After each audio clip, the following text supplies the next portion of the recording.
sebuah tokong berusia 600 tahun yang terletak di Kampung Pulai menjadi tarikan pelancong di jajahan ini.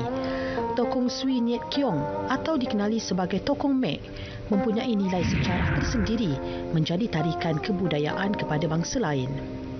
Terletak kira-kira 15 km dari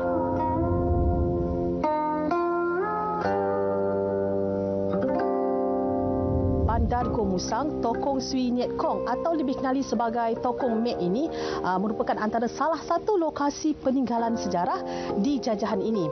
Dan pembinaan Tokong Mek ini bagi melambangkan bagaimana masyarakat Cina pada zaman dahulu mula-mula pertama kali menjejakkan kaki ke negeri Kelantan. Dan untuk pengetahuan anda, sebenarnya Tokong ni pernah dibakar sekitar tahun 1941 oleh tentera Jepun semasa zaman pendudukannya. Dan kemudian ia telah dibina semula pada tahun 1971. Anda nak tahu lagi apa yang menarik mengenai Tokong Mek ni? Okey, jom. Ikut saya.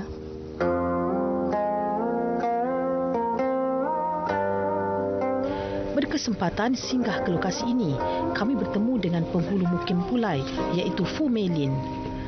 Mesra menyambut kedatangan kami, tokong ini sememangnya tersohor bukan sahaja di negara ini, malahan hingga ke negara China.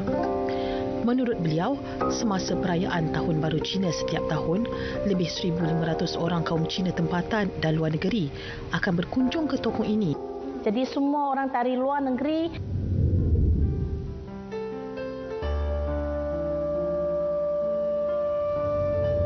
dari kadang-kadang bukan pendapatan pada luar negeri, macam dari Ipoh, Terengganu, semua balik sini.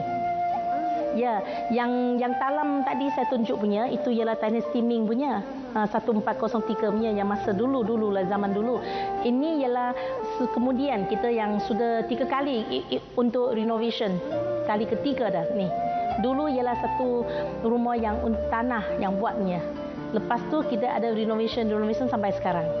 Okey, saya ada baca dekat internet bahawa tokong ini pernah dibakar pada tahun 1941, betul ke?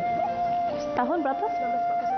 1941. Itu yang masa Jepun punya, Japanese yang berperang dengan kita punya tempatan sini. Masa tu dia ialah tanah. Macam mana dia pakar pun, masa kita punya patung itu yang kita punya Kuan Yin dengan kita punya patung dari China yang lama, Dynasty Ming punya, langsung tak ada perosak. Tidak jauh dari kawasan tokong utama, terdapat sebuah lagi tokong yang merupakan sub pecahan Tokong Mek. Okey, ini sebenarnya sebahagian daripada tokong Sui Niet Kong, yang mana sebahagian tadi yang dekat seberang Sungai Galas. Terus sekarang saya nak naik atas. Mereka kata ada 150 nak tanya. Okay, jom.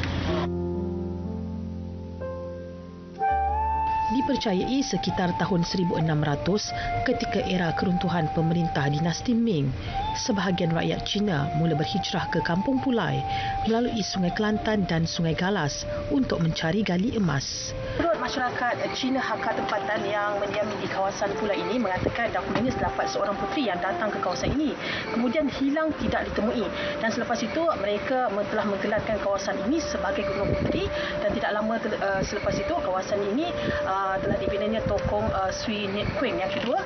Jom saya pun nak sambung lagi naik ke atas ni.